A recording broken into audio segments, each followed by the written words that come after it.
What's up, gamers? Welcome back to another video. In today's video, we're going to be talking about how to IGL in Rainbow Six Siege.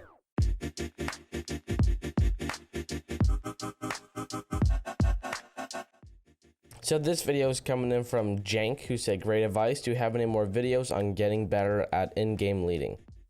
So this one's for you, Jank. If any of you, anybody else has any other video recommendations or something they'd like to see, make sure you leave them in the comments below, and I'll make sure to get to them. Before we go any further, there are links to my Twitch and Twitter in the description below, so make sure you go check those out. So first off, if you haven't picked up on it, IGLing is in-game leading, which this is more in a team scenario where you have 5 players that you're consistently playing with. You basically have usually one, most likely, well, currently it's switching from 1 IGL to 2.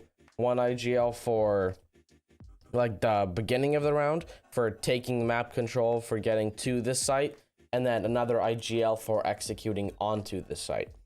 Just because it's probably the most difficult thing to do in this game is to IGL, because you need to command all 4 of your teammates, counting yourself. You need to play the game, which also takes a lot of brain power in general.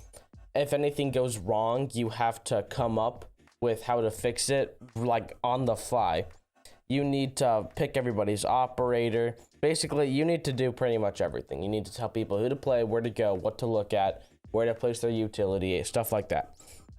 So hopefully this video is going to help you understand how to do that if you're interested in something like that. Okay, so the first thing the IGL does is, before you even get into the round, is pick everybody's operator, right?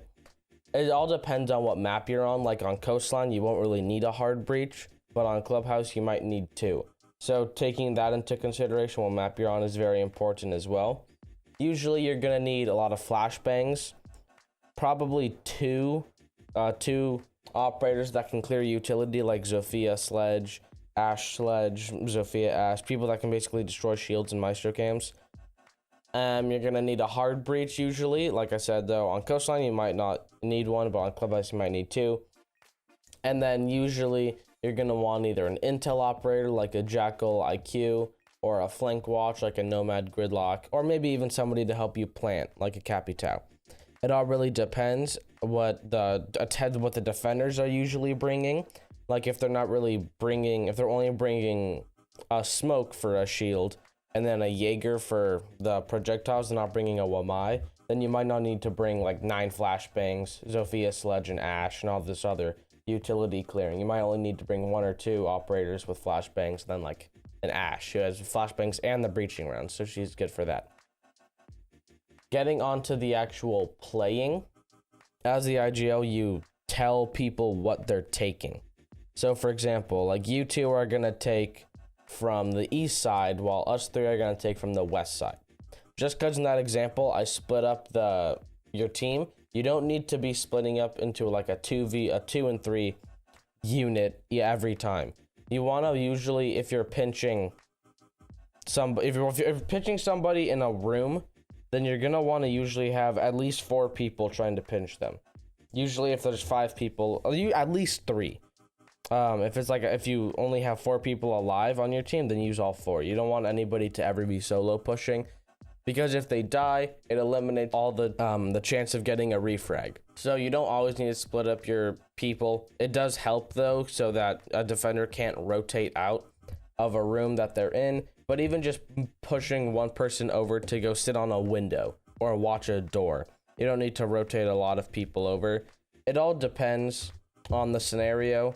Lots of this is going to be very difficult to explain just because it's such a complex thing to do in this game, and there's a countless number of strategies and utilities and operator combinations that you can face. So there's never going to be like a perfect plan unless you've done a lot of film research and you know exactly what they're doing.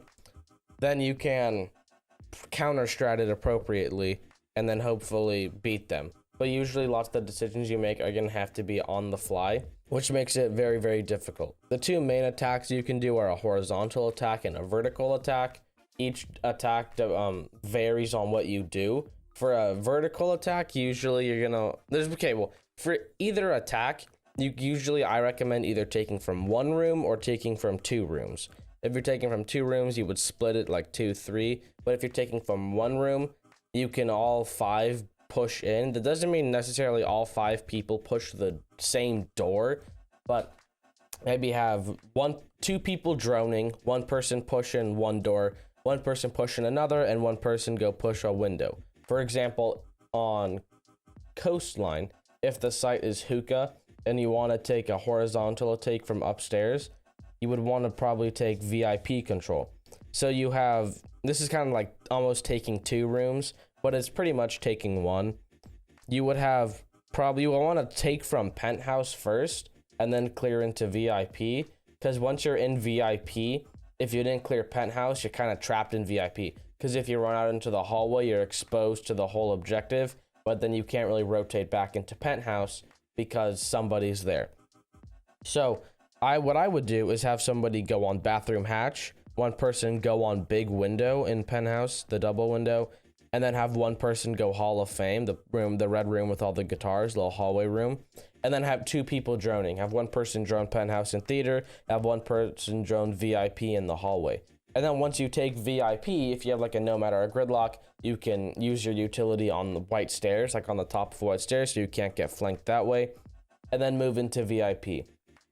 What you want to do is, this is a very helpful thing to do, so you're not all flustered and having to come up with everything on the fly, is have a checklist of what you want to do. So it's like, okay, operator selection, boom, we got that done. Let's find out where the objective is. Okay, it's upstairs, cool. Let's think of what we're gonna do. Okay, let me like pause for 40 seconds, think of what we're gonna do. Okay, this is the plan we're gonna do. Zofia Capital, you push here. Jackal Sledge, Habana, you push here, right? That's one, boom. That's the kind of like what take you're gonna do. Checked off. And then you actually have to execute it, which is a lot more difficult and lots of things can go wrong. Let's say you walk into the room and there was a mist drone and somebody was prone under a desk in the corner and just stands up and like shoots Zofia. Well, then that's unfortunate because now it's a 4v5, and if you don't get the refrag, it's going to stay at 4v5. But it's also very difficult because you lost a very good utility clearance operator, because Zofia can clear ADSs and WMIs with their concussions, but also shields and Maestro cams with her impacts. So now what do? It's hard to like just say, oh, do this, because there is no just one thing to do. All it really depends on is then now you're going to need to play a lot more together as a team. You can't go splitting up like a 2-1-2, no, 2-1-1 push. You need to play as one solid unit, because you don't really have the opportunity. You have to basically guarantee now that you're getting a refrag and that you're at least keeping the same mana count that you have had. You just want to put yourself in the best position to get the kills, because if you split up 2-2 and you run into a roamer and they kill one of your teammates and then get away again, like they're too far split up, then now it's a 3v5. But if you're moving all as 4 or at least 3, you wouldn't want to push as 3 when it's 4, because then you have a solo push and that's bad. That's what you really want to avoid. But if you're pushing as 4, then you can easily get the refrag, because one of the teammates is going to be close enough to get the refrag. It's really hard to explain how to IGL just because it's such a complex thing, but this is all for attack. For defense, you usually will have a strategy, you follow that strategy, and the one thing you have to do as an IGL, or the few things you have to do, is let's say, oh, they're not even pushing objective A, and we have like a Maestro Cam, 2 ADSs, a shield, and like 3 people playing objective A. They keep pushing objective B. Let's rotate an ADS, right? And this also goes for attacking. You want to notice what site has less utility and then attack that site, especially if you're down in the man count and you can't clear as much utility as you need. So it really comes down to finding what site has less utility on attack, and if you're on defense, noticing which site has utility and where the attackers keep pushing from, keep pushing to, and rotating your roamers and like your Maestro cams, your shields, your ADSs accordingly to where that is. And then also for defense, it really just depends on telling your roamers when to come back and how aggressive your players should be playing. Like on Cafe, if you're holding Pixel, which is like white, the door on white, the white door into piano, where you always have like a Wamai playing with 2 ADSs and then all his magnets. Let's say it's a 4v5. Well, you're going to probably want your Wamai to get a little bit more aggressive, try and get a kill, and then run away. Just leave. Maybe have your roamer rotate back and watch a flank. Like, watch a flank from the attackers. Whatever it may be. So, just in recap, for attacking, you want to have a checklist of, like, picking operators, then moving into what you're finding the objective, finding as much intel as you can. The main thing as an IGL is having a good amount of intel, hearing every call out, and thinking, okay, what can I do with that? Oh, I get a call, somebody's in this room. Okay, Zofia, you run to this window, and then us three, we're gonna push this way, and Capitao, you're gonna be standing on the door on the other side. So if he gets past Zofia, you'll be there to clean him up anyway. So it really just depends on getting the intel, using it properly for attack, having a checklist of like operators, get the intel, where we're gonna push, actually pushing there. So there's more complex things like establishing crossfires and positioning a lot more, and droning and all this other stuff. If you feel like you would want to see something like that, make sure you give this video a like or leave it in the comments below. Anything you'd like to see. And then mainly on defense, it just comes down to telling your teammates how aggressive to play, moving utility, and then telling your roamers where to play. Because usually for a strategy, you already have like what you're gonna do.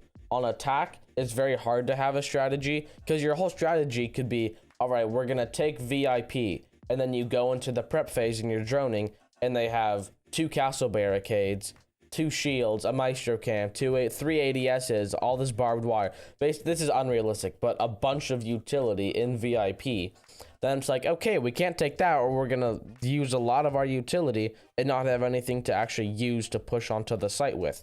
So now we need to rotate to the complete opposite side of the map and attack from there. And then as the IGL, you're kind of coming up with things on the fly, and it's very difficult. So I hope this video helped in some way, clearing it up at all. If you enjoyed, make sure you drop a like and subscribe for more. I stream pretty much every day, link in the description below. If you want to stay updated with streams, videos, anything like that, link to my Twitter in the description below. Make sure you go check that out. Thank you for watching, and peace out, gamers.